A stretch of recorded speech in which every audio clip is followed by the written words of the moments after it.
আমার বাংলা, রমেশ ভট্টাচার্য। বাংলা আমার মাতৃভাষা, বাংলা আমার প্রথম মা ডাক, প্রথম সূর্যোদয়, প্রথম আলোর দিশা। বাংলাতেই আমার প্রথম বর্ণ পরিচয়।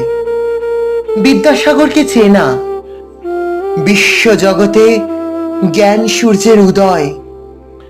বাংলার মাঠ, নদী, নালা, পাখির কুজন, ধানের ক্ষেত, গাজনের পালা, নবান্ন, শারদ উৎসব, রাসযাত্রার মেলা।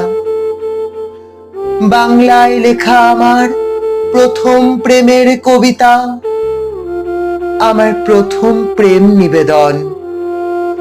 বাংলায় সুকান্তের ছাড়পত্র, রামমোহন ডিরোজিও,